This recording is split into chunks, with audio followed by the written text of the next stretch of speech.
Hello बच्चों, आज मैं आपको क्लास 10th जिसका सब्जेक्ट है हमारे पास मैथमेटिक्स, इसकी वर्कशीट नंबर 55 समझाऊंगी, जिसकी डेट है हमारे पास 13 नवंबर 2020। ठीक है, ये इस वीक की आपकी लास्ट वर्कशीट है। आपको पता है फ्राइडे की वर्कशीट है ये 13 नवंबर की। उसके बाद आपके दिवाली वेकेशन आ जाएंगे। तो आप सभी को और आपके परिवार को मेरी तरफ से दिवाली की बहुत बहुत शुभकामनाएं। ठीक है, तो इस दिवाली पे आप लोग घर पे ही रहिएगा, अपनी फैमिली के साथ दिवाली को एंजॉय कीजिएगा और क्रैकर्स का यूज बिल्कुल मत कीजिएगा, क्योंकि आपको पता है क्रैकर्स से कितना पॉल्यूशन होता है ना। तो आप घर पे रहिएगा, फैमिली के साथ अच्छे से दिवाली एंजॉय कीजिएगा। तो हैप्पी दिवाली आप सभी को मेरी तरफ से। ठीक है, चलिए अब शुरू करते हैं हम अपनी वर्कशीट। वर्कशीट आज हमारे पास है problem based on combination of plane figure. Same topic जो हमने लास्ट वर्कशीट में किया था, है ना। तो टॉपिक ही सेम है, लेकिन क्वेश्चंस यहाँ पर आज थोड़े अलग हैं। तो आपको 3 एग्जांपल्स यहाँ पर दे रखे हैं और 2 एग्जांपल्स आपको खुद से करने हैं। आज की वक्त क्वेश्चंस जो है वो खुद से करने हैं। ठीक है, चलिए समझते हैं एक एक एग्जांपल। तो एग्जांपल नंबर 1 आपको यहाँ क्या दे रखा है, कह रहा है with vertices A B and C of triangle A B C as centre, arcs are drawn with radius 6 centimetre each in figure. Figure आपको इसका मतलब क्वेश्चन में गिवन है। ठीक है, if AB is equals to 20 centimeter, BC is equals to 48 centimeter and CA is equals to 52 centimeter, then find the area of the violent shaded region। देखो आपसे क्या कह रहा है कि ना आपके पास एक ट्राइंगल है ABC, ठीक है, और आगे लिखा है जो ये ABC है। आप एक बार पहले फिगर में समझ लो, फिर हम अपना सॉल्यूशन समझेंगे। ठीक है ना, तो देखो और जो ये ABC है ना, इसमें जो ये है ये सेंटर मान के हमने 3 आर्क्स ड्रॉ किए। मतलब एक बार इसको सेंटर माना तो ये वाली आर्क ड्रॉ कर दी, एक बार इसको सेंटर माना तो ये वाली आर्क ड्रॉ कर दी। ठीक है, एक बार इसको सेंटर माना तो ये वाली आर्क ड्रॉ कर दी। 3 आर्क्स हमने यहाँ पर ड्रॉ कर दिए। ठीक है, अब मेरे को जो मेरा ट्राइंगल है ना उसकी तीनों साइड्स गिवन है, 48 है, 20 और 52 है, तीनों गिवन है। मुझको कह रहा है जो ये वाला रीजन है, ये शेडेड रीजन, इसका एरिया मुझे निकालना है। तो कैसे निकालेंगे इसका एरिया? तो अगर मैं इस पूरे ट्राइंगल के एरिया में से, मतलब एरिया ऑफ ट्राइंगल जो है मेरे पास, area of triangle A B C में से अगर मैं ये तीनों जो मेरे पास 3 सेक्टर बने हुए हैं, ये येलो वाले जो है बन रहे हैं ना, येलो वाले 3 सेक्टर, तो अगर मैं ये तीनों सेक्टर हटा दूं, इन तीनों सेक्टर का एरिया, तो फिर मेरे पास ये शेडेड वाला जो है मेरा वॉलेंट कलर का ये वाला आ जाएगा। ठीक है, तो चलिए फिर हम यही करते हैं, यहाँ लिख देते हैं एरिया ऑफ 3 सेक्टर्स। ठीक है, दोनों के फॉर्मूले हमें अच्छे से पता है। आपको ये दिख रहा है ये राइट एंगल ट्राइंगल है, देखने में पता चल रहा है ना राइट एंगल ट्राइंगल है।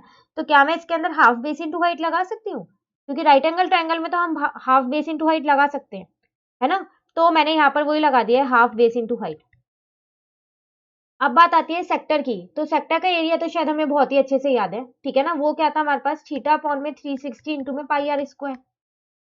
जब से ये चैप्टर स्टार्ट हुआ है शायद हम ये फॉर्मूला हर वर्कशीट में कर रहे हैं, तो अच्छे से याद हो गया होगा ये आप लोगों को भी। ठीक है, तो देखो अब हाफ बेस इंटू हाइट, तो ये तो मुझे मिल जाएगा 48 इंटू 20, मुझे दोनों गिवन है, यहाँ पर बेस भी गिवन है और हाइट भी गिवन है। माइनस, अब बात आती है यहाँ पर थीटा की। तो आप सोच रहे होंगे यहाँ पर थीटा तो गिवन नहीं है, तो हम थीटा कैसे लगाएंगे, है ना। तो थीटा वाला फॉर्मूला तो नहीं लगेगा। मैंने आपको लास्ट वर्कशीट में एक बार बताया था कि अगर इन केस आपको सेक्टर में थीटा नहीं गिवन है, तो आप एरिया ऑफ सर्कल का, उसमें क्वेश्चन था ना एक उससे रिलेटेड, कि उस एरिया ऑफ सर्कल निकाल के उसको डिवाइड कर सकते थे कितने पार्ट्स में बटा हुआ है। लेकिन यहाँ आप ऐसा नहीं कर सकते हो, यहाँ पर आपको माना थीटा गिवन नहीं है, लेकिन यहाँ हम थीटा बहुत आसानी से निकाल सकते हैं। कैसे? देखो आपको पता है 3 थीटा बनेंगे, एक थीटा यहाँ बनेगा, ठीक है, एक थीटा यहाँ बनेगा, ठीक है, यही वाला पूरा, मतलब जो ऐसे ये बना हुआ है इस पे, और एक थीटा यहाँ बनेगा। 3 थीटा बनेंगे, तो मैं पता है क्या करती हूँ, इस थीटा की जगह ना theta 1 plus theta 2 plus theta 3 लिख देती हूँ। ठीक है, और ये नीचे वाला 360 ऐसी है, ठीक है ना, इनटू में पाई आर स्क्वायर भी ऐसी है। 3 थीटा बनने थे तो मैंने तीनों थीटा लिख दिए प्लस करके। वैसे मुझे थीटा अभी भी नहीं पता, कहीं आप सोचो कि अब पता चल गया, नहीं अभी तक नहीं पता है मुझे थीटा। ठीक है, तो पहले मैं इसको सॉल्व कर लेती हूँ। इस 2 से इस 20 को काट दिया 10, तो 48 इंटू में 10 आया। अब आती है बात थीटा 1 2 3, जो मैंने ये लिखा है इनकी वैल्यू कहाँ से लेके आऊं। तो आपको पता है एक ट्राइंगल में जो 3 एंगल्स होते हैं उनका सम कितना होता है, 180 डिग्री। किया है ना हमने angle sum property of triangle. तो ये तीनों ट्राइंगल की तो एंगल है, उनकी तो थीटा ही है। तो मतलब मैं एंगल 1 थीटा 2 और थीटा 3 इसकी जगह 180 लिख सकती हूँ, है ना। और ये 360 ऐसी है, इनटू पाई की जगह मैंने पाई की वैल्यू रख दी। अब बात आती है आर की, तो मैं आर कितना रखूं यहाँ पर, तो आर आपको गिवन है क्या? बिल्कुल गिवन है क्वेश्चन में आर आपको 6 सेंटीमीटर, तो मतलब 6 इंटू 6 हो गया, ठीक है ना। तो अब मैंने क्या किया, 180 को 360 से डिवाइड कर देती हूँ, तो 180 की टेबल में ये 1 पे आता है और ये 2 पे आता है, तब यहाँ आया मेरे पास 480 माइनस 1/2 इंटू में 22/7 इंटू में 36, इस 2 से इसको कट कर दिया 11 पे, तो आंसर आता है 480 माइनस 11 इंटू में 36 अपॉन में 7, ठीक है। बस अब आपको कुछ नहीं करना, 11 को 36 से मल्टीप्लाई करना है और उसके बाद उसको 7 से डिवाइड कर देना है, तो आपका आंसर आएगा यहाँ पर 480 माइनस 56.57 पॉइंट में आएगा, ठीक है। अब आप माइनस कर दो तो आपका आंसर 480 में से जब आप किसको 56.57 को माइनस करोगे तो आपका आंसर आएगा 423.43 सेंटीमीटर स्क्वायर, तो ये आपका एरिया आ गया, ठीक है। चलिए एग्जाम्पल नंबर 2 समझते हैं। एग्जाम्पल नंबर 2 है हमारे पास, find the area of shaded region in figure where a circular arc of radius 6 cm has been drawn with vertex O of an equilateral triangle OAB of side 12 cm as center। देखो पहले question समझते हैं, figure given ही है हमारे को, फिर हम answer निकाल लेंगे। हमको कह रहा है एरिया निकालना है शेडेड रीजन का, तो अगर आप अपनी ये फिगर देखो ना तो पूरा ही शेडेड रीजन है, आप सोचोगे तो पूरी फिगर में ही शेड हुआ हुआ है, बिल्कुल, तो आपको इस पूरी फिगर का एरिया निकालना है, ठीक है। सब चीज आपको गिवन है, एक आपको दिख रहा है यहाँ पर ट्राइंगल बन रहा है ये वाला ओ ए बी और एक सर्कल बन रहा है, सर्कल में आपको रेडियस की जरूरत होती है वो आपको गिवन है, ट्राइंगल में आपको साइड की जरूरत होती है वो आपको गिवन है। अब बात आती है शेडेड रीजन का, बस क्या करें, एरिया ऑफ ट्राइंगल में एरिया ऑफ सर्कल प्लस कर दूं निकल जाएगा शेडेड रीजन, जब दो फिगर गिवन है, दो सॉलिड फिगर्स गिवन है तो ये करना पड़ेगा, है ना। तो आप एक चीज यहाँ पर ध्यान से देखो, पहले आप फिगर में देखो, जो ये इतना पोर्शन है जिसको मैं अभी मार्क कर दूं, इतना पोर्शन जो है, ये पोर्शन तो मेरे पास ट्राइंगल के अंदर भी आ रहा है और ये पोर्शन मेरे पास सर्कल के अंदर भी आ रहा है, आ रहा है नहीं आ रहा, दोनों एक पोर्शन दो जगह पे आ रहा है, तो इसका मतलब इसका तो एरिया मेरा दो बार ऐड हो गया ना, तो फिर तो मुझे एक बार तो हटाना पड़ेगा, है ना। तो अब हम निकालेंगे कैसे वो देखो, तो एरिया ऑफ शेडेड रीजन हमने यहाँ पर कैसे निकाला, ये तो हमने सही सोचा था कि हम क्या करते हैं एरिया ऑफ ट्राइंगल में एरिया ऑफ सर्कल प्लस कर देते हैं, ये तो बिल्कुल सही सोचा क्योंकि पूरी फिगर में शेड हुआ हुआ है, लेकिन जो ये सेक्टर है छोटा सा, जो ये सेक्टर बना हुआ है ये दो बार आ रहा है इसके अंदर, एक बार मुझको हटाना पड़ेगा, है ना। तो माइनस कर देते हैं हम एरिया ऑफ सेक्टर, तीनों के फॉर्मूले तो हमको पता है ना, तो हमने माइनस कर दिया, ठीक है। चलो अब लगाते हैं एरिया ऑफ ट्राइंगल, जैसे कि आपको बोल रहा है कि यहाँ पर इक्विलेटरल ट्राइंगल है, तो आपको पता है इक्विलेटरल ट्राइंगल का फॉर्मूला क्या होता है, √3/4 साइड का स्क्वायर, ठीक है। एरिया ऑफ सर्कल आपको पता ही है πr² होता है, ठीक है ना। अब बात आती है एरिया ऑफ सेक्टर, तो वो होता है थीटा अपॉन में 360 इंटू में πr², पहले आप सबके फॉर्मूले लिखोगे उसके बाद ही आप वैल्यूज को पुट करोगे, डायरेक्ट वैल्यूज पुट मत करना, कहीं ना कहीं पर गलती हो जाएगी फिर, ठीक है। चलो √3/4 साइड आपको गिवन है 12, तो इसका मतलब 12 का स्क्वायर, तो 12 इंटू 12 मैं यहाँ पर लिख रही हूँ, प्लस पाई की जगह मैंने 22/7 रख दिया, आर मुझे गिवन है, कितना गिवन है मुझे आर, यहाँ पर 6 गिवन है रेडियस, तो 6 इंटू 6 रख दिया, माइनस थीटा, तो अभी मुझे ये बोला गया था कि ये इक्विलेटरल ट्राइंगल है, तो ये ट्राइंगल का ही तो पार्ट है इतना, फिगर में देखो एक बार आप, जो ये मैं शेड कर दूं ये है ना ये ट्राइंगल का, तो इक्विलेटरल ट्राइंगल के तो हर एक एंगल 60 डिग्री होते हैं ना, है ना। तो इसका मतलब थीटा यहाँ पर मेरे पास 60 है, 360 मेरा ऐसी है, पाई की जगह मैंने पाई की वैल्यू रख दी और आर की जगह मैंने आर की वैल्यू रख दी। आप ना इनको कॉमन भी ले सकते थे, लेकिन कुछ बच्चों को कॉमन लेके करने में काफी कंफ्यूजन होती है, एक दो वर्कशीट्स में मैंने कॉमन लेके करवाया, बच्चों ने बोला था कि मैम कॉमन वाला नहीं समझ में आ रहा, इसलिए मैं इसको बिल्कुल अलग अलग कर दूं, तो आप ऐसे भी कर सकते हो, जैसे आपको अच्छे से समझ में आए वैसे कीजिएगा, ठीक है। बस रटना मत आप कुछ भी चीज, जो समझ में आ रहा है आप उसके अकॉर्डिंग करो।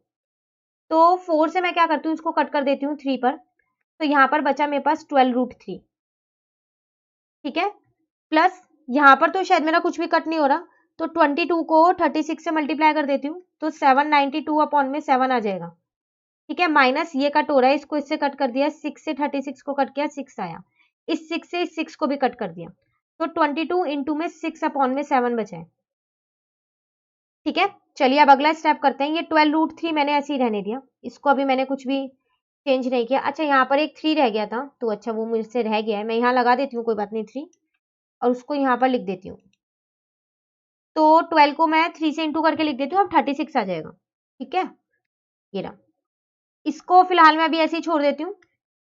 अब मैं क्या करती हूँ, 22 को 6 से इंटू कर देती हूँ, ठीक है ना। तो वो मेरा आएगा 132 अपॉन में 7। अब आपको दिख रहा है ना ये दोनों बेस सेम है, तो आप क्या करो, इन दोनों बेस को, इनको एक बार लिख लो और 792 माइनस 132 कर दो, तो फाइनली आपका 36√3। और आप क्या करोगे, अब 792 में से किसको माइनस कर दोगे, 132 को कर दोगे, है ना। तो आपका 660 अपॉन में 7 आएगा। तो ये आपका आंसर आ गया। रूट की वैल्यू नहीं रखनी है, आप चाहो तो रख भी सकते हो रूट की वैल्यू, आगे सॉल्व कर सकते हो, क्योंकि बोर्ड एग्जाम में शायद आपको ये नहीं याद रहेगा कि कौन से क्वेश्चन में रूट की वैल्यू रखनी है, कौन से में नहीं रखनी।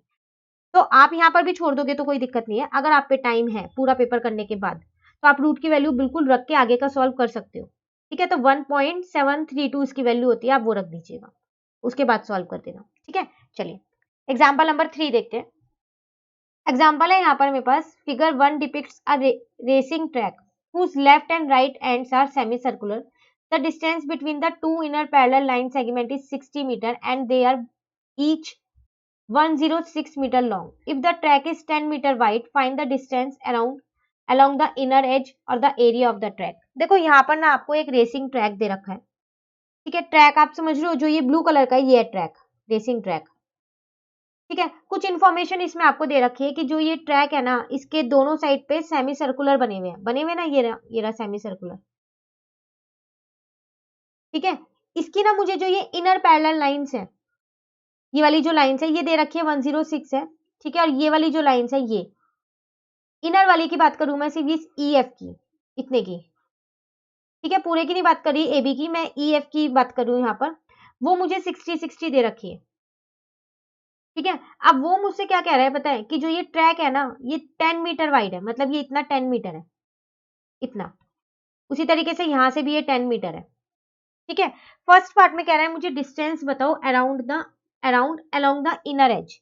ये इनर एज का आपको क्या करना है, डिस्टेंस बताना है। तो देखो आप डिस्टेंस बताओगे कैसे, एक तो आपके पास ये है एल, रेक्टेंगल है ना ये मेरे पास, है ना। कौन सा पार्ट कह रही हूँ मैं, रेक्टेंगल। मैं आपको ये वाला कह रही हूँ, ए ई सी जी, ये रेक्टेंगल की तो एक साइड है, ठीक है। तो इनर वाले की बात करनी है आपको, इस वाले की। तो एक तो आपके पास ये वाली लाइन हो गई और एक ये वाली, दो लेंथ हो गई है। तो फर्स्ट पार्ट अगर मैं देखूं तो डिस्टेंस के लिए मुझे एक तो 2L चाहिए। L मुझे गिवन है, यहाँ पर आपको कुछ फाइंड नहीं करना है, कहीं आप सोचो कुछ हमें फाइंड करना है, बिल्कुल नहीं करना, L आपको गिवन है, ठीक है। अब बात आती है, ये दो सेमी सर्कुलर भी तो लग रहे हैं इसके साथ, ये वाला एक, ये रहा। सिर्फ अंदर अंदर की बात करें तो आप अंदर वाली फिगर देखिए, एक ये रहा। तो area of two semicircular यही आएगा ना, डिस्टेंस तो ऐसे निकलेगा। तो 2L अभी मैंने ऐसे ही रहने दिया। तो 2 इंटू सेमी सर्कुलर का फॉर्मूला होता है पाई आर स्क्वायर, ठीक है ना। अच्छा यहाँ पर तो हम बार बार चल रहे हैं ना, तो एरिया क्यों लेंगे, हम तो यहाँ सरकमफेरेंस लेंगे, लेंगे ना, सरकमफेरेंस ही तो लेंगे। तो यहाँ लिख देती हूँ, चलो मैं एक मिनट रुको, इसको हटा ही देते हैं, आएगा नहीं सरकमफेरेंस की स्पेलिंग। तो हम ट्रैक पे बार बार है ना, इसलिए हम यहाँ सरकमफेरेंस लेंगे। तो circumference of two semicircle, ठीक है। तो सरकमफेरेंस का फॉर्मूला होता है 2 पाई आर। तो सेमी सर्कुलर है तो उसका 2 लग जाएगा, और ये वाला 2 है कि दो सेमी सर्कल्स थे आपके पास, ठीक है। समझ में आया मैंने 2 कैसे कैसे लगाया। ये वाला जो 2 है वो तो ये है कि क्योंकि आपके पास दो सेमी सर्कल थे, और ये वाला 2 इसलिए लगाया क्योंकि सेमी सर्कल का सरकमफेरेंस निकालना है, ठीक है ना। तो ये तो कट हो गया मेरे पास, तो मेरे पास यहाँ बचा 2L प्लस 2 पाई आर, यही बचा। अब 2L मुझे गिवन है 106 है, 2 ऐसे ही रहने देती हूँ, पाई मुझे पता है 22/7 है। अब बात आती है आर की। तो देखो ये आपको ई एफ जो है वो 60 दे रखा है, तो वो तो मेरी डायामीटर हुई ना, तो मैं यहाँ आर निकाल लेती हूँ D/2। तो 60/2, तो वो आपकी आ गई 30, तो यहाँ पर आ जाएगा 30, ठीक है। तो अब आप क्या करोगे, 2 को 106 से इंटू कर दोगे, तो आपका आंसर आएगा 212। उसी तरीके से इन सबको इंटू कर देते हैं, क्योंकि ये कुछ कट तो हो नहीं रहा है, तो मैं 2 को 22 से और 30 से इंटू कर देती हूँ, ठीक है। तो मेरा यहाँ पर आंसर आ जाएगा 1320/7, ठीक है ना। अब मैं 1320 को 7 से डिवाइड कर देती हूँ, तो 212 प्लस 188.57, ये अप्रॉक्स में आया है, राउंड फिगर नहीं आई है मेरे पास, ठीक है। अब मैं क्या करती हूँ, इसके अंदर 212 को प्लस कर देती हूँ, तो मेरा आंसर आ जाएगा 400.757 मीटर। तो ये आपका डिस्टेंस आ गया। ठीक है, चलिए सेकंड पार्ट देखते हैं। सेकंड पार्ट में हमसे वो क्या कह रहा है। अब इस फिगर को जो हमने मार्क किया ना उसको हटा देते हैं, क्योंकि सेकंड पार्ट में दोबारा फिगर की जरूरत पड़ेगी।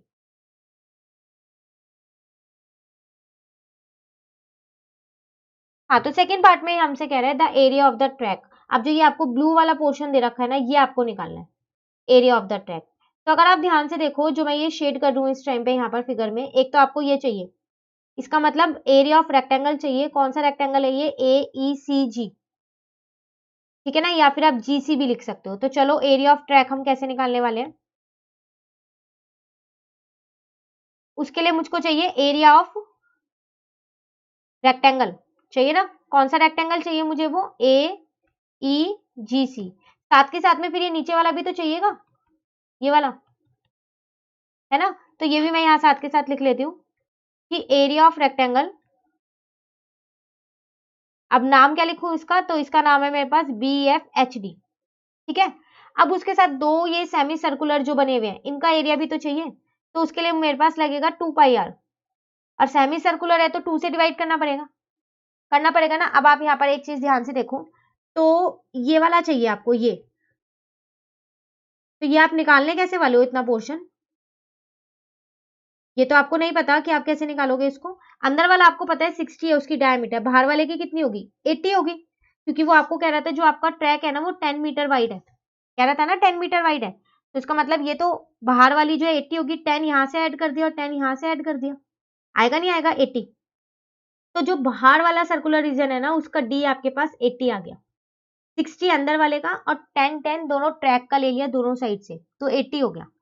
ठीक है, तो अब जब आप इसका एरिया निकालोगे ना, तो आप क्या करोगे, जो ये बाहर वाला है सेमी सर्कुलर, मैं इधर की साइड पे बना रही हूँ, जो ये बाहर वाला सेमी सर्कुलर है, इसमें से अगर आप ये अंदर वाला सेमी सर्कुलर माइनस कर दो, तो इस ट्रैक का एरिया आ जाएगा ना। तो वही मैं यहाँ पर कर रही हूँ।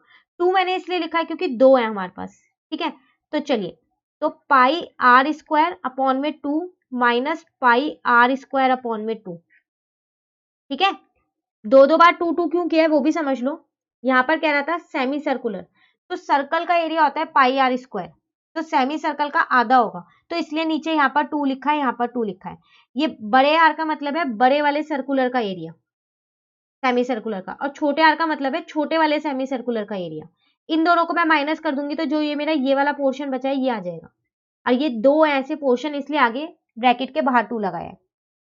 ठीक है, चलिए अब हम करते हैं। रेक्टेंगल का एरिया आपको पता है ना, L इंटू बी होता है, तो मुझे L तो दे रखा है 106 है, अब B कितना है, B ये छोटा सा ही तो है, ये छोटा सा, फिगर में देखो, तो ट्रैक 10 मीटर वाइड था ना, तो इसका मतलब L इंटू बी, तो 10 इंटू 106। उसी तरीके से फिर नीचे वाले का भी सेम यही होने वाला है, 10 इंटू 106। ठीक है, अब यहाँ पर 2, देखो पाई/2 दोनों में कॉमन है, मैं कॉमन ले लूं पाई/2, अगर कॉमन नहीं लोगे ना तो आपकी कैलकुलेशन बहुत बड़ी हो जाएगी, इसलिए कह रही हूँ। तो कॉमन लेना जिसको नहीं आता वो यहाँ से सीख लो। देखो पाई/2 यहाँ पर भी है, आप इस वाले स्टेप में देखो पाई/2 यहाँ पर भी है और यहाँ पर भी है, तो मैंने क्या किया, इस पाई/2 को ना बाहर निकाल लिया, तो मेरा अंदर बचा r² माइनस r²। ठीक है, तो अब ये आया 1060 प्लस 1060 प्लस इस 2 से ये 2 कट गया, पाई की जगह 22/7। आर, बड़े वाला आर कितना है, तो बड़े वाला D40 है, तो आर कितना होगा, सॉरी D80 है, तो आर कितना होगा 40, तो 40 का स्क्वायर, है ना, माइनस छोटे वाला आर तो आपको पहले से ही पता था, वो है 30 का स्क्वायर। ठीक है, अब मैंने क्या किया, 1010 में 1010 को प्लस कर दिया, तो ये 2120 आ गया। ठीक है, यहाँ पर आया 22/7। अब 40 का स्क्वायर तो मेरे पास होता है 1600 और 30 का स्क्वायर होता है मेरे पास 900। ठीक है ना, तो 2120 में अब प्लस 22/7 ऐसी है। अब हमने क्या किया, 1600 में से 900 को माइनस कर दिया, तो मेरा आंसर यहाँ पर आ गया 700। इस 7 से 700 को काटा तो 100 आ गया, इसका मतलब 2120 में 2200 को मैंने प्लस कर दिया। ठीक है, तो मेरा आ गया 4320 सेंटीमीटर स्क्वायर, तो एरिया ऑफ ट्रैक आ गया मेरे पास।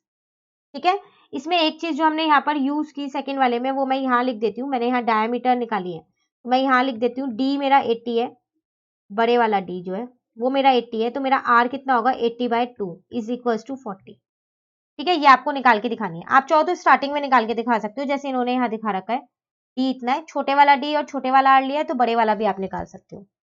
ठीक है, तो ये था आपके पास एग्जाम्पल नंबर 3। चलिए अब आते हैं हम वो क्वेश्चन जो हमें खुद से करने हैं। करने 2 ही क्वेश्चन है, लेकिन फर्स्ट क्वेश्चन जो है वो थोड़ा सा लेंदी क्वेश्चन है। ठीक है ना, देखो यहाँ पर आपसे कह रहा है in figure 2 ABC is a quadrant of a circle of radius 14 centimetre and a semicircle is drawn with BC as diameter, find the area of shaded region. देखो आपसे कह रहा है कि ABC जो है ये आपका एक क्वाड्रेंट है, ये रहा C। ठीक है, इसकी ऑफ सर्कल, सर्कल का एक क्वाड्रेंट है और आपको ना रेडियस भी दे रखी है 14 सेंटीमीटर है। ठीक है ना, आगे आपसे कह रहा है इस पे एक सेमी सर्कल आपने बना दिया। ठीक है, is drawn with BC as diameter. अब कह रहा है जो ये सेमी सर्कल बनाया ना, तो BC जो है वो इसकी डायामीटर है, तो BC नहीं यहाँ पर AC होगा, क्योंकि यहाँ पर A लिखा हुआ है आपके पास फिगर में। ठीक है, आपको कह रहा है शेडेड रीजन निकालो। तो देखो शेडेड रीजन आप निकालोगे कैसे इसके अंदर। सबसे पहली बात, अगर मेरे को ये शेडेड रीजन निकालना, अगर मैं आपसे ओरली पूछूं तो आप कैसे निकालने वाले हो। आप कहोगे कि जो ये सेमी सर्कल बना हुआ है इसमें से इतना पोर्शन हटा देते हैं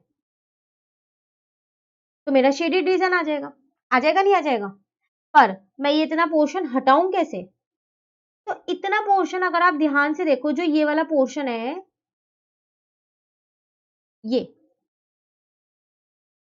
ये तो मेरे क्वाड्रेंट के अंदर है ना, है नहीं है ये मेरे क्वाड्रेंट के अंदर। तो अगर मैं अपने क्वाड्रेंट में से, जो ये पूरा क्वाड्रेंट है, इसमें से ये ट्राइंगल हटा दूं, तो फिर मेरा ये व्हाइट वाला जो पोर्शन जिसपे मैंने लाइंस ड्रॉ की हुई है वो पोर्शन आ जाएगा उसका एरिया। फिर उसका एरिया क्या करूंगी, सेमी सर्कल के एरिया में से हटा दूंगी, तो मेरा शेडेड रीजन आ जाएगा, है ना। तो इसके लिए इसका मतलब मुझे क्या क्या चाहिए, एरिया ऑफ क्वाड्रेंट मुझको चाहिए, एरिया ऑफ ट्राइंगल मुझको चाहिए, एरिया ऑफ सेमी सर्कल मुझको चाहिए, तो बहुत सारी चीजें इसके अंदर मुझको चाहिए, है ना। तो हम क्या करते हैं, पहले ना एरिया ऑफ क्वाड्रेंट निकाल लेते हैं। तो आप देखो पहली बात तो यहाँ पर जो ये ABC है ना, ये एक राइट एंगल ट्राइंगल है। ABC is a right angle triangle. ठीक है, तो उसमें पता है आपको हाइपोटेन्यूज का square is equals to perpendicular का स्क्वायर प्लस बेस का स्क्वायर होता है, पता है ना। तो ये मेरा 90 डिग्री है, ये एक ट्राइंगल है, क्वाड्रेंट आपके पास ये पूरा है, यहाँ से यहाँ तक इतना है क्वाड्रेंट। आपके पास यहाँ क्वेश्चन में लिखा है ना ABC क्वाड्रेंट है, नहीं ये पूरा क्वाड्रेंट है। ठीक है, तो चलिए अब आप सोच रहे होंगे इसमें क्या निकालें, तो आपको ये रेडियस पता है 14 है, सर्कल की रेडियस ही तो है ये AB और BC, तो मैं AC निकाल सकती हूँ यहाँ से। तो फिर तो AC का स्क्वायर कितना आया, 14 का स्क्वायर प्लस 14 का स्क्वायर, है ना। तो AC का स्क्वायर होता क्या है, यहाँ पर अब क्या लिखूं, 14 का स्क्वायर 196 प्लस 196, तो मेरे पास AC का स्क्वायर कितना आ गया 392। तो AC का स्क्वायर, अब मैंने क्या किया 392 के फैक्टर्स लिख लिए, तो वो आए 7 इंटू 7, 2 इंटू 2 इंटू 2, तो इन दोनों का एक पेयर बन गया, इन दोनों का एक पेयर बन गया। फैक्टर निकालने आपको आते हैं ना, ऐसे 392 वाले जो फैक्टर्स निकालते हैं, मैं निकाल देती हूँ एक बारी, 196 आएगा। ठीक है, उसके बाद ये करेंगे तो 98, अभी भी 2 से करेंगे हम तो 49 आएगा, देन 7 7 जा 7 1 जा। ठीक है, तो AC का, अच्छा यहाँ से स्क्वायर हटा देती हूँ क्योंकि मैंने यहाँ रूट लगा दी है।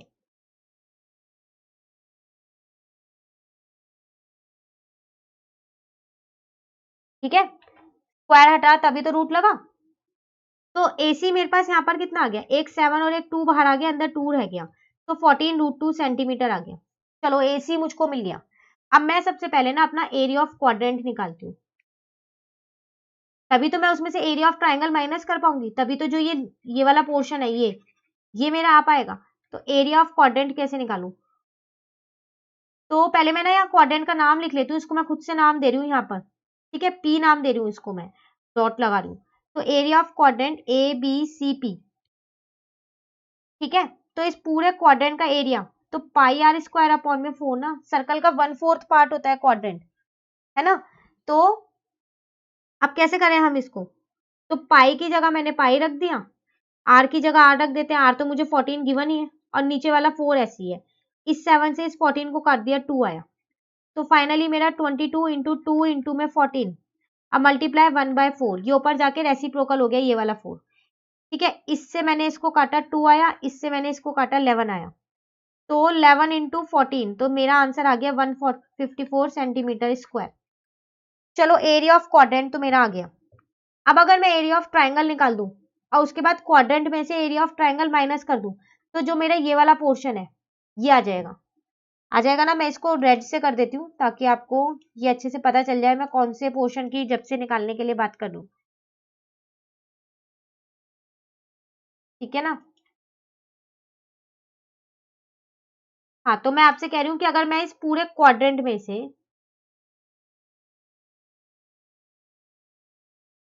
ट्राइंगल को हटा दूं, पूरे क्वाड्रेंट में से ट्राइंगल को हटा दूं, तो मेरा ये वाला पोर्शन आ जाएगा। ठीक है, चलिए तो फिर हम वही करते हैं। अभी पहले ट्राइंगल का एरिया निकालेंगे, तभी तो हम हटा पाएंगे उसके एरिया को, है ना। तो चलिए अब हम एरिया निकाल लेते हैं। तो अब मैं यहाँ पर निकालूं एरिया ऑफ ट्राइंगल। तो एरिया ऑफ ट्राइंगल मैं यहाँ हाफ बेस इंटू हाइट लगा सकती हूँ, क्योंकि मेरा राइट एंगल ट्राइंगल बन रहा है। हाफ ऐसे ही रहने दिया। बेस मेरे पास 14 है और हाइट भी मेरे पास 14 है, तो इससे इसको काटा 7, तो 14 इंटू में 7, तो मेरा आंसर आ गया यहाँ पर। ठीक है, तो वो आया मेरा 98 सेंटीमीटर स्क्वायर। चलो एरिया ऑफ ट्राइंगल भी मिल गया। अब मैं क्या करती हूँ, जो मैंने अभी रेड वाला मार्क किया था वो निकाल लेती हूँ। तो एरिया किसका निकाल लूँ मैं एरिया? देखो रेड वाले का क्या नाम है, ए सी टी ए, ये पूरा। ठीक है, आप इसे सेमी सर्कल मत बोलना, क्योंकि सेमी सर्कल बाकी पूरा है आपके पास। तो एरिया ए सी पी ए कैसे निकालूं?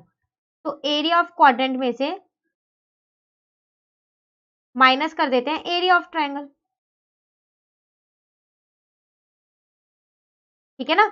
तो एरिया ऑफ क्वाड्रेंट 154 आया था, एरिया ऑफ ट्राइंगल 98 है, तो ये आ गया 56 सेंटीमीटर स्क्वायर। चलो ये मिल गया ये वाला आपको। अब अगर आप सेमी सर्कल में से, सेमी सर्कल के एरिया में से यही वाला पोर्शन हटा दें, तो शेडेड रीजन आ जाएगा, है ना। तो फिर अब आप सोचोगे अब सेमी सर्कल का एरिया चाहिएगा, बिल्कुल चाहिएगा। तो एरिया ऑफ सेमी सर्कल भी निकाल लेते हैं। तो एरिया ऑफ सेमी सर्कल कैसे निकालेंगे? पाई आर स्क्वायर तो पूरे सर्कल का होता है, आधा कर दूंगी तो इसका आ जाएगा, है ना। तो 22/7 आर। अब आर कितनी रखूं? तो देखो सर्कल का ये है मेरा वो सेमी सर्कल, तो इसकी आर तो ये तो मेरी इसकी डी है ना, तो आर कैसे निकालूं? तो डी दे रखा है तो आर निकल जाएगी बिल्कुल। 14/2 अपॉन में 2 का होल स्क्वायर। 14/2 कहां से आई? तो अगर आप ध्यान से देखो, आप पीछे निकाल के आए हो एसी, 14/2 है ये रही। तो ये पूरी डी है आपके पास। आपको आर निकालनी थी तो हमने 2 से डिवाइड कर दिया। और नीचे वाला ये 2 ऐसी है, कई बच्चे इस 2 को लगाना भूल जाते हैं। इस 2 को लगाने के बाद ध्यान रखना नीचे वाला 2 ऐसी लिखा हुआ है। ठीक है, तो 22/7 इंटू, अब जब आप इसको खोलने वाले हो तो क्या आने वाला है? 14 इंटू 14 इंटू में 2। ठीक है, और नीचे आ जाएगा 4। 14 का स्क्वायर मतलब 14 इंटू 14, √2 का स्क्वायर मतलब 2 आ गया, और 2 का स्क्वायर मतलब 4 हो गया। ठीक है, और ये नीचे वाला 2 ऊपर जाके रेसिप्रोकल हो गया, तो ये 1/2 हो गया। तो इस 2 से ये 2 तो कट ही हो गया। ठीक है, इस 7 से इस 14 को काट दो अब, तो ये 2 आ जाएगा। इस 2 से इस 4 को काट दो तो 2 आ जाएगा, और इस 2 से इस 22 को काट दो तो 11 आ जाएगा। फाइनली क्या बच गया अब आपके पास? तो आपके पास यहाँ पर बचा अब 11 इंटू में, एक मिनट, तो अब आपके पास यहाँ बचा 11 इंटू में 14, यही बचा। तो आपका आ जाएगा 154 सेंटीमीटर स्क्वायर। चलो एरिया ऑफ सेमी सर्कल आ गया। बस अब फाइनली मेरा एरिया ऑफ शेडेड रीजन आ ही जाएगा। बहुत लेंदी हो गया ना क्वेश्चन, मैंने आपको ये ना स्टेप बाय स्टेप करवाया है। आप चाहो तो इसे पूरे एक ही में भी कर सकते हो कि एरिया ऑफ शेडेड रीजन जो है वो कैसे निकालेंगे, area of semi circle minus this. अब फिर ये कैसे निकालेंगे, area of quadrant minus triangle. तो वो थोड़ा ना मुश्किल हो जाएगा कैलकुलेशन करने में, इसलिए मैंने आपको अलग अलग निकलवाए हैं। अब फाइनली हम माइनस करते हैं। तो एरिया ऑफ शेडेड रीजन हम कैसे निकालेंगे? तो अगर मैं अपना एरिया ऑफ सेमी सर्कल में से कौन सा एरिया माइनस कर दूं, वो जिसमें मैंने रेड वाला मार्क बनाया था ना, तो क्या नाम था उसका, ए सी पी ए, ये वाला एरिया माइनस कर दूं। ठीक है, तो area of A C P A यहां भी ऑफ लगा देती हूँ। तो सेमी सर्कल का एरिया मेरा 154 आया, और इसका एरिया मेरा 98 आया था, सॉरी 56 आया था।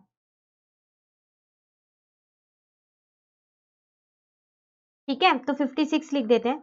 माइनस किया तो मेरा 98 सेंटीमीटर स्क्वायर आ गया। ये है आपका एरिया ऑफ शेडेड रीजन।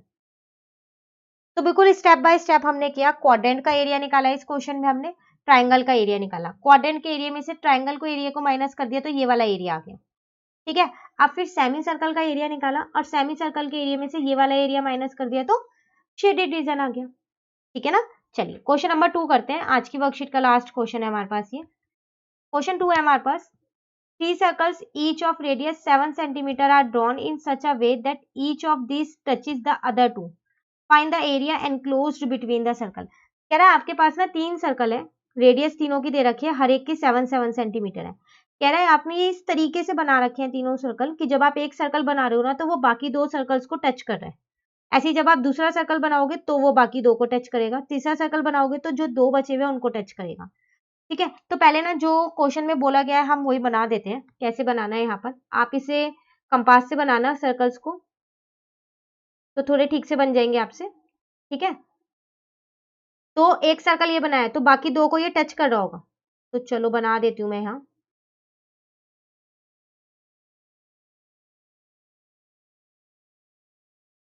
ठीक है, तो आपको क्या निकालना है, इनके बीच का जो एरिया है। आप देख रहे हो ये छोटा सा, मेरा थोड़ा छोटा बना है क्योंकि मैंने ये कंपास से नहीं बनाया। मैं इसको शेड दूसरे पेन से कर दूं ताकि आपको ये दिखे, लेकिन आप कंपास से बनाओगे ना तो थोड़ा सा बड़ा बनेगा आपका ये। रेड पेन से कर देती हूँ, ठीक है, फिर आपको वो दिख जाएगा ये वाला। तो ये वाला, ये जो बनाया है मैंने, आपको ना इस छोटे से का एरिया निकालना है। फिर बोलूँ ये मेरी फिगर में इतना छोटा सा है, आप जब इसे कंपास से बनाओगे ना तो इतना छोटा सा नहीं बनेगा। ठीक है ना। चलो अब देखते हैं इसको कैसे निकालें। वापसी हम उसी पेन से करते हैं। तो मैंने बताया क्या किया है, यहाँ पर इन तीनों के सेंटर पे एक ट्रायंगल बना लिया। ये मैंने खुद से बनाया है, ऐसा मुझे क्वेश्चन में नहीं बोला गया है कि ट्रायंगल बनाना है। ठीक है, अब मैंने क्या किया देखो, अगर मैं इस ट्रायंगल के एरिया में से, ट्रायंगल को नाम दे देती हूँ पहले मैं, ए बी और सी। अगर मैं इस ट्रायंगल के एरिया में से ये 3 क्वाड्रेंट हटा दूं, एक ये वाला, ठीक है, एक ये वाला, या फिर एक ये वाला, ये तीनों हटा दूं, तो फिर ये अंदर का जो मैंने रेड वाला मार्क कर रखा है यही बचेगा ना मेरे पास, है ना। तो ट्रायंगल का एरिया निकाल लेते हैं, चलो पहले फिर। तो मैं यहां लिखती हूँ, तो area of triangle A B C का ना, कैसे निकालूं, क्या लगाऊं फॉर्मूला। तो अगर आप ध्यान से देखो तो ये आपके पास 7 है, क्योंकि आपको दे रखा था रेडियस 7 है, ये भी 7 है, ये 7 है क्योंकि ये सेंटर से यहां तक जा रही है, सर्कल पे टच कर रही है तो रेडियस है, ये भी 7 है, ये भी 7 है, ये भी 7 है। इसका मतलब ए बी आपके पास कितनी आई कुल मिला के, 7 + 7 14 सेंटीमीटर। और मैं आपसे पूछूं ए सी कितनी है तो भी आप यही बोलने वाले हो, 7 + 7 है 14 सेंटीमीटर है। और बी सी कितनी है आपके पास, वो भी 7 + 7 है और 14 सेंटीमीटर है। तो ये तो तीनों साइड सेम है, और जिसकी तीनों साइड सेम होती है वो कौन सा ट्रायंगल होता है, equilateral triangle. It means ABC is a equilateral triangle। ठीक है ना। अब इक्विलेटरल ट्रायंगल है तो आपको एरिया ऑफ ट्रायंगल एकदम याद आ गया होगा कि इसका क्या एरिया होता है। अभी हम पीछे भी यूज करके आए हैं, √3/4 साइड का स्क्वायर, यही होता है ना। तो √3/4 मैंने ऐसे ही रहने दिया। साइड, साइड ए बी तो है, कोई सी भी एक साइड ले लो, 14 × 14। ठीक है, यहाँ मैंने बताया क्या क्या, रूट की वैल्यू रख दी है, तो रूट की वैल्यू मैंने 1.732 रखी है। ठीक है, इंटू 14 आप बिना वैल्यू रखे भी कर सकते हो, रूट में लेके जाओगे तो आंसर रूट में ही आएगा, तो भी गलत नहीं है, लेकिन अगर आपको वैल्यू पता है तो आप जरूर उसको रख के कर देना। 1.732। ठीक है, अब इसको मैंने दोनों को 2 से काटा, अब वापसी मैं इसको काट रही हूँ, तो ये आ गया मेरा 49। ठीक है, तो अब जब मैंने इसे मल्टीप्लाई किया तो वो आया मेरा 84.868 सेंटीमीटर स्क्वायर। चलो आपका एरिया ऑफ ट्राइंगल तो निकल गया। अब आपको क्या करना है, अब आपको क्वाड्रेंट का एरिया निकालना है, वो भी, सॉरी क्वाड्रेंट कह रही हूँ, सेक्टर, 3 सेक्टर का एरिया निकालना है। तो कैसे निकालें, एरिया ऑफ 3 सेक्टर्स। तो एक सेक्टर का एरिया होता है मेरे पास θ/360 इंटू में πr²। अब मुझे तो 3 सेक्टरों का निकालना है तो 3 से इंटू कर देती हूँ, है ना, थीटा। थीटा क्या होगा यहाँ पर, एक तो मैं पहले यहाँ लिख देती हूँ कि मैंने √3 को 1.732 लिया है, ठीक है, ये आपको लिख के आना है ऐसे। हाँ, तो कहाँ पर थे हम, थीटा। थीटा क्या होगा, जब ये इक्विलेटरल ट्राइंगल है तो इसके सारे एंगल्स कितने डिग्री के होंगे, 60 डिग्री के। ये भी अभी हम पीछे एग्जाम्पल में करके आए हैं, है ना। चलो बस अब तो आ गया मेरा यहाँ पर एरिया ऑफ 3 सेक्टर। तो एरिया ऑफ 3 सेक्टर्स क्या आया, 3 थीटा की जगह 60 अपॉन में 360 इंटू में पाई की जगह पाई और आर स्क्वायर। तो आर आपके पास 7 है, आपको दे रखा है 7 इंटू 7, ठीक है। तो 0 से 0 काट दिया, 6 से 36 को काटा 6 आया, इस 7 से इस 7 को काट दिया, तो 322 इंटू में 7 अपॉन में 6 बचा, इस 3 से इस 6 को काटा 2, इस 2 से इस 22 को काटा 11, तो क्या बचा आपके पास 11 इंटू 7, तो आ गया 77 सेंटीमीटर स्क्वायर। लेकिन आपका आंसर अभी भी यहाँ नहीं आया, आपको शेडेड रीजन निकालना है। तो एरिया ऑफ शेडेड रीजन, अब मैंने यहाँ पता है शेडेड रीजन क्यों लिखा है, क्योंकि मैंने अपनी फिगर में ना शेड किया है वो रीजन, ये रहा रेड पेन से। तो ये आपको भी शेड करना है अपनी फिगर में, ठीक है। ऐसा मत करना कि आप शेड ना करो और आंसर में लिख दो एरिया ऑफ शेडेड रीजन, तो गलत हो जाएगा। फिर आप ये लिखना the area enclosed between the circles, अगर आपने शेड नहीं किया है तो, ठीक है। तो चलिए देखते हैं कैसे निकाले। एरिया ऑफ ट्राइंगल में से एबीसी जो था मेरे पास, है ना, माइनस कर देते हैं एरिया ऑफ 3 सेक्टर्स। तो एरिया ऑफ ट्राइंगल मेरे पास आया था 86868 माइनस 77, तो फाइनली आपका आंसर आ गया 7.868 सेंटीमीटर स्क्वायर, ठीक है। तो area enclosed between the circle आपके पास कितना आ गया, 7.868 सेंटीमीटर स्क्वायर, ये था आपका आंसर, ठीक है। इसी के साथ वर्कशीट 55 हमारी कंप्लीट हो गई है। अब जो नेक्स्ट वर्कशीट है वो हम अपनी नेक्स्ट वीडियो में करेंगे। तो अगर आपको ये वीडियो अच्छी लगी तो आप इसे लाइक जरूर कीजिएगा और मेरे चैनल को सब्सक्राइब कीजिएगा। Thank you.